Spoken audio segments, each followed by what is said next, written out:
Welcome, everyone, to our weekly executive news briefing covering the final full week of March 2026. Today, we are taking a strategic look at Ireland's shifting socio-political and economic landscape. We will look at major national policy debates, deep structural demographic shifts, healthcare challenges, and local municipal developments. Let's dive directly into the critical institutional and social dynamics shaping the nation. To start, we'll examine our first key segment, policy and demographics. In this section, we analyze how national legislation and changing societal trends are currently colliding in Ireland. Over the next few slides, we will unpack how parliamentary debates over housing supply and affordability compare with the stark, structural realities of Ireland's shifting birth rates, which are introducing long-term fiscal challenges. Moving on, let's discuss the housing debate that dominated the floor of Dáil Éireann this week. In response to mounting pressure from across the aisle, Taoiseach Simon Harris actively defended the coalition's track record. He argued that when measured against other rapidly urbanizing and growing European nations, Ireland's housing challenge is comparable and being met with accelerating build completion rates and planning approvals. However, opposition parties led by Sinn Féin strongly contested this optimistic defense. They brought forward local testimonies of unprecedented rental inflation, stagnant social housing lists, and escalating affordability gaps for average earners. This clash highlights the deep divide between official macroeconomic progress and the lived realities of citizens trying to secure long-term accommodation in our major cities. Here we look at the latest demographic trends released by the Central Statistics Office, which reveal a compelling structural story about Ireland's future. The national birth rate continues its steady multi-year decline. Most notably, births are increasingly concentrated in older age brackets, with mothers aged 30 and above accounting for a combined 70% of all registered births in the state. Conversely, births to mothers under 30 have shrunk to just 20% of the overall total. This ongoing shift is not merely a social curiosity, it points to a rapidly approaching structural challenge.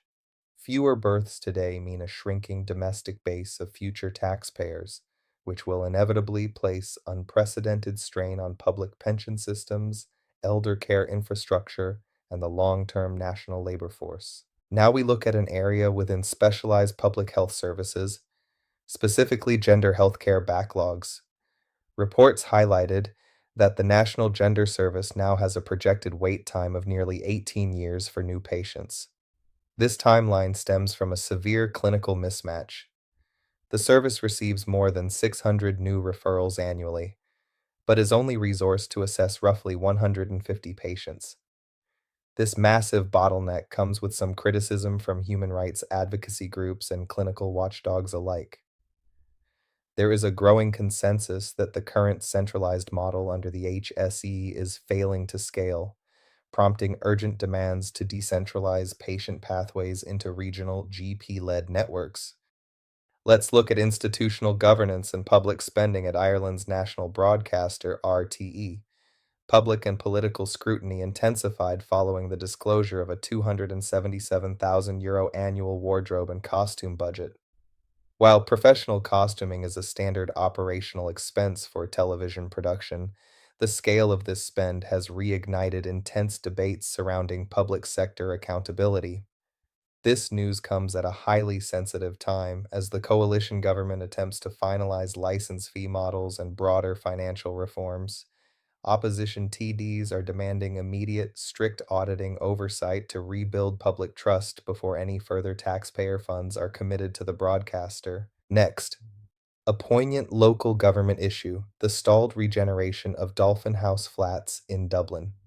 This historic housing complex, originally built in the 1950s, was promised a comprehensive phased redevelopment. But residents are reporting a profound sense of isolation and powerlessness due to ongoing bureaucratic and funding delays. Community organizers argue that these municipal standstills are causing structural decay and leaving vulnerable families in substandard living conditions.